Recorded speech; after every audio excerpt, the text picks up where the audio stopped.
जोहार सभी को। जैसा कि आप जानते हैं कि पिछला वीडियो में हमने दिखाया था कि मनरेगा में किस तरह से 52 करोड़ की जो घोटाला हुआ था, 52 करोड़ की जो घोटाला हुआ था, उस घोटाले में रिकवरी कितना हुआ है इसका हम नहीं दिखा पाए थे, क्योंकि आरटीआई हमने उसका भी किया था कि कितना रिकवरी हुआ है। सबसे पहली बात, अपनी बातों की शुरुआत हम 2 लाइन से करना चाहेंगे कि जिसके हाथों में छाले हैं पैरों में बिवाई है, जिसके हाथों में छाले हैं पैरों में बिवाई है, उसी के दम से रौनक आपके बंगले में आई है। इधर एक दिन की आमदनी चवन्नी का, उधर लाखों में गांधी जी के चेलों की कमाई है, आज हमारा शोषित मजदूर वर्ग का, जो किसान वर्ग का आदमी है, वो खट रहा है, 100 रुपये, 150 रुपये, 300 रुपये तक हाजिरी मिल रहा है। लेकिन वही नेता, मंत्री, सांसद, जिसको गांधी जी के चेले हम कह रहे हैं, वो आज लाखों में लूट के कमा रहे हैं, करोड़ों में लूटे जा रहे हैं। और ये मामला केवल मनरेगा की नहीं है, ये बेशक झारखंड की 22 डिपार्टमेंट की है। हम 22 डिपार्टमेंट के वो आंकड़े हम आपको दिखाएंगे। शुरुआत हम मनरेगा से किए हैं, क्योंकि ये सबसे निचले तबके का हक है जिसको सेंधमारी किया गया है। ये सबसे निचले तबके के लोगों को जो हक मिलना चाहिए था, उसकी इन्होंने सेंधमारी करके खाया है, अपना जेब, अपना पॉकेट को भरा है। इसलिए मैंने सबसे पहले मनरेगा से अपनी बातों का शुरुआत की। इसी तरह से एपिसोड टू एपिसोड और सारे जो घोटाले हैं उसको हम लेकर आएंगे। तो जो मनरेगा का जो घोटाला 52 करोड़ का हुआ था, कितना रिकवरी हो पाया और क्या हुआ आगे, उसका हम आरटीआई के आंकड़े बताएंगे। टोटल मनरेगा में 52 करोड़ का घोटाला होता है सभी जिलों में मिलाकर, और मात्र 1.46 करोड़ की रिकवरी होती है। मात्र 1.46 करोड़, 52 करोड़ में आनी टोटल बोलिएगा तो 50 करोड़ का घोटाला कहाँ दब जाता है। जहां हम बताए थे कि पलामू में सबसे ज़्यादा घोटाला हुआ था 6.37 करोड़ का, 3-7 करोड़ का जो घोटाला हुआ था, उसमें मात्र रिकवरी हुआ था 16,000 का। उसके बाद लातेहार में जो 1.49 करोड़ का घोटाला हुआ था, उसमें मात्र रिकवरी हुआ था 1.15 लाख का। उसके बाद धनबाद में जो करोड़ घोटाला हुआ था 2.88 करोड़ का, लेकिन मात्र रिकवरी हुआ था 0% 1% भी नहीं, 0%, 0 रुपया का रिकवरी हुआ था धनबाद में। सबसे ज़्यादा घोटाला हुआ पलामू में, और धनबाद में जो घोटाला हुआ 2.88 करोड़ का, लेकिन रिकवरी 0 रुपया हुआ, 0 रुपया। उसके बाद साहेबगंज में घोटाला होता है 2.87 करोड़ का, रिकवरी होता है मात्र 0.23 लाख का। दुमका में 2.36 करोड़ का घोटाला होता है, मात्र रिकवरी होता है 1 लाख का। जामताड़ा में घोटाला होता है 1.4 करोड़ का, मात्र रिकवरी होता है 4500 रुपये। जामताड़ा में मात्र 4500 रिकवरी होता है। पश्चिमी सिंहभूम में घोटाला होता है 3.14 करोड़ का, रिकवरी मात्र होता है 24,666 रुपये। उसके बाद गोड्डा में घोटाला होता है 2.88 करोड़ का, मात्र रिकवरी होता है 3,39,000 का।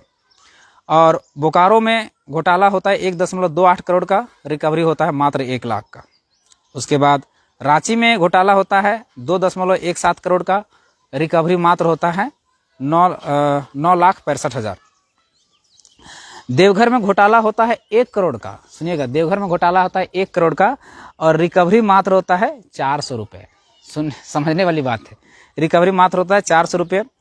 पाकुड़ में घोटाला होता है 1.66 करोड़ का, उसमें रिकवरी मात्र होता है, मात्र रिकवरी कितना होता है 0 रुपया। पाकुड़ में 1 करोड़ 66 लाख का घोटाला होता है, जिसमें रिकवरी मात्र होता है 0 रुपया। उसके बाद आपका है पूर्वी सिंहभूम में घोटाला होता है 0.41 करोड़ का, मात्र रिकवरी होता है 500 रुपया।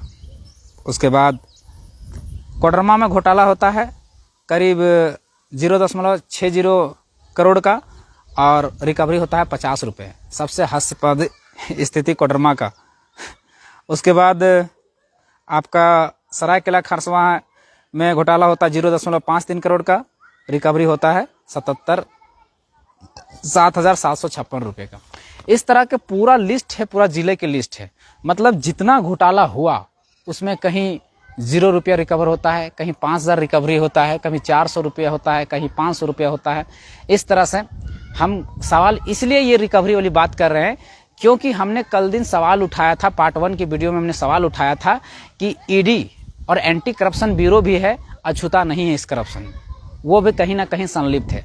अगर ईडी और एंटी करप्शन ब्यूरो स्वतंत्र होकर स्वतंत्र संस्था की अगर तरह काम करती तो आज जितना का घोटाला हुआ है और जिस डिपार्टमेंट घोटाला हुआ है, जिस जिलों में घोटाला हुआ है, जिसके ये पदाधिकारी हैं, जिसके ये पदाधिकारी थे मनरेगा के, वो आज सलाखों के पीछे होना चाहिए था उनको, लेकिन आज वो स्वतंत्र घूम रहे हैं।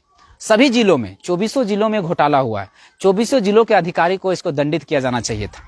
और रिकवरी के मामले में 52 करोड़ का जहां घोटाला होता है, 52 करोड़ में मात्र रिकवरी होता है 1.45 करोड़ रुपए, यानी 2 करोड़ मांग लेते हैं मान लिए, तो भी 50 करोड़ रुपए के घोटाला होता है मनरेगा में। मनरेगा वो जगह है, वो स्थान है जहां सबसे निचले तबके के लोगों को रोजगार मिलता है। जो लोग दिन रात माटी काटते हैं उसके बाद उसको पैसा मिलता है। ये मनरेगा एक किसी केंद्र सरकार की नहीं है, ना ही राज्य सरकार। केंद्र सरकार की हिस्सेदारी ज्यादा है, राज्य सरकार का भी इसमें भागीदारी होता है। दोनों सरकारें मिलकर जब ये देती हैं तो न्यूनतम जो अनस्किल्ड लेबर हैं, जो गरीब मजदूर किसान हैं, जिनको कहीं रोजगार नहीं मिलता है, उसको माटी काटने का या फिर डोभा खोदने का, तालाब खोदने का, ये सब में काम में वो माटी काट के जो एथी करते हैं, बकरी शेड बनाने का, गाय शेड बनाने का, ये सब में पैसा जो आता है वो पैसा है। सबसे निचले तबके के लोगों का हक मारा गया इसमें। वो लोग हैं जो कहीं काम नहीं कर सकते, वो माटी काटने के अलावा कोई काम नहीं कर सकते, उनका हक मारा गया है। अब सोचिए, यहाँ उन लोगों का भी हक चोरी किया जा रहा है जो बेचारे सही से एक मुखिया से सही से बात नहीं कर पाते, एक पंचायत समिति से सही से नहीं बात कर पाते, उन लोगों का हक मारा गया है। तो ये कहाँ से लड़ेंगे? कौन सीईओ के पास ये जाएंगे? कौन बीडीओ के पास ये जाएंगे? कौन डीसी के पास ये बात कर देगा इनका? इसलिए हर युवा पीढ़ी से यही निवेदन है कि जो आंदोलन चल रहा है, इस आंदोलन में सब भागीदारी लीजिए और सब अपने अपने स्तर से लोगों को न्याय दिलाने का प्रयास कीजिए। क्योंकि संविधान में तो लिख दिया है कि सामाजिक न्याय, आर्थिक समानता, लेकिन क्या सामाजिक न्याय है? सामाजिक समानता है? क्या आर्थिक न्याय मिल रहा है? एक वर्ग है जो बहुत ऊपर चला गया है, एक वर्ग है जो बहुत नीचे चला गया है। यहाँ पर भारत का पैसा अगर बोला जाए तो मात्र 10% के हाथों में, 10% लोगों के हाथों में भारत के 90% जो पैसा है, 90% पैसा चला गया है। समझने वाला विषय। कमोबेश झारखंड का भी वही स्थिति है। आज गिने चुने लोग, चुनिंदा लोग अमीर और अमीर होते जा रहे हैं और निचले तबके के लोग और धीरे धीरे गर्त में चले जा रहे हैं, खाई में गिरते जा रहे हैं। तो ये क्यों हो रहा है? एक गुड गवर्नेंस की जरूरत है, एक गुड गवर्नमेंट की जरूरत है, जो सुचारू रूप से, जो गांधी जी ने जो बात कहा था कि भारत में अगर राम राज्य लाना है तो सबसे पहले शोषित मजदूर, किसान वर्ग के लोगों को उसका सामाजिक और आर्थिक न्याय दिलाना पड़ेगा, सामाजिक समानता और आर्थिक न्याय दिलाना पड़ेगा, तभी भारत देश में या किसी राज्य में राम राज्य आ सकता है। राम राज्य कहने का मतलब एक धर्म से जोड़ा नहीं जा सकता, ये कोई धर्म का स्लोगन नहीं था। राम राज्य कहने का मतलब कि हर वो व्यक्ति का जो इस राज्य में या इस देश में रहता हो, उसको स्वास्थ्य मिले, बराबरी का स्वास्थ्य मिले। जो अमीर को मिलता है, जो मुकेश अंबानी का मिलता है, वही एक मजदूर के बेटे को मिलना चाहिए। शिक्षा समानता का मिलना चाहिए कि एक अगर अंबानी के बेटा को जो शिक्षा का स्तर मिलता है वो एक गरीब गुरबा को भी मिलना चाहिए। जो रोजगार है वो भी समानता आना चाहिए, समानता मिलना चाहिए। स्वास्थ्य, शिक्षा, पानी, बिजली, रोजगार सब में समानता मिलना चाहिए। और हत्या, बलात्कार, चोरी, डकैती ये नहीं होना चाहिए। ये रामराज की कल्पना है। रामराज कोई धर्म का कल्पना नहीं है। तो मेरा मकसद यही था, लोगों को दिखाना था, बताना था कि किस तरह झारखंड को एक झारखंड से लूटखंड बना दिया गया है, जहां 2200 डिपार्टमेंट में एकदम पुरजोर तरीके से लूटखंड चल रहा है।